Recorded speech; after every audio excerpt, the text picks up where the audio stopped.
I start from the supposition that the world is topsy-turvy, that things are all wrong, that the wrong people are in jail and the wrong people are out of jail, that the wrong people are in power and the wrong people are out of power, that the wealth is distributed in this country and the world in such a way as not simply to require small reform, but to require a drastic reallocation of wealth.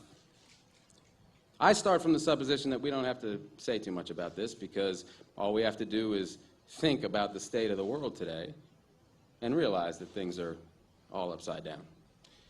Now, if you don't think, if you just listen to TV and read scholarly things, you actually begin to think that things are not so bad, or that just little things are wrong. But you have to get a little detached and then come back and look at the world, and you are horrified. So we have to start from that supposition that things are really topsy-turvy. And our topic is topsy-turvy, civil disobedience. Now, as soon as you say the topic is civil disobedience, you're saying our problem is civil disobedience. That is not our problem. Our problem is civil obedience.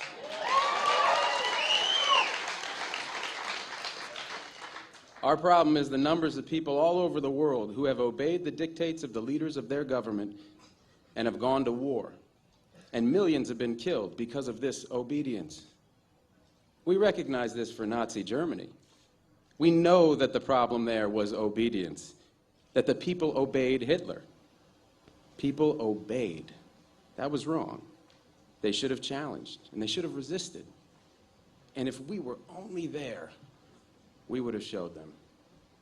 Even in Stalin's Russia, we can understand that. People are obedient. All these herd-like people. Remember those bad old days when people were exploited by feudalism? Everything was terrible in the Middle Ages. But now we have Western civilization, the rule of law. The rule of law has regularized and maximized the injustice that existed before the rule of law. That is what the rule of law has done. When in all the nations of the world, the rule of law is the darling of the leaders and the plague of the people, we ought to begin to recognize this. We have to transcend these national boundaries in our thinking. Nixon and Brezhnev have much more in common with one another than we have with Nixon. J. Edgar Hoover has far more in common with the head of the Soviet secret police than he has with us. It's the international dedication to law and order that binds the leaders of all countries in a comradely bond. That's why we're always so surprised when they get together. They smile, they shake hands, they smoke cigars. They really like one another, no matter what they say.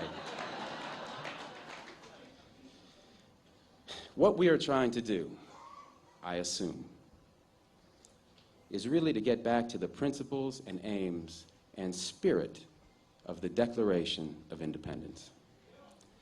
This spirit is resistance to illegitimate authority and to forces that deprive people of their life and liberty and right to pursue happiness. And therefore, under these conditions, it urges the right to alter or abolish their current form of government, and the stress had been on abolish. But to establish the principles of the Declaration of Independence, we're going to need to go outside the law, to stop obeying the laws that demand killing or that allocate wealth the way it's been done, or that put people in jail for petty technical offenses and keep other people out of jail for enormous crimes.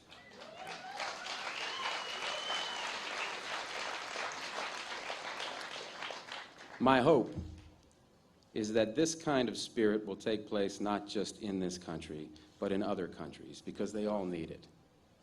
People in all countries need the spirit of disobedience to the state, which is not a metaphysical thing, but a thing of force and wealth. And we need a kind of declaration of interdependence among people in all countries of the world who are striving for the same thing.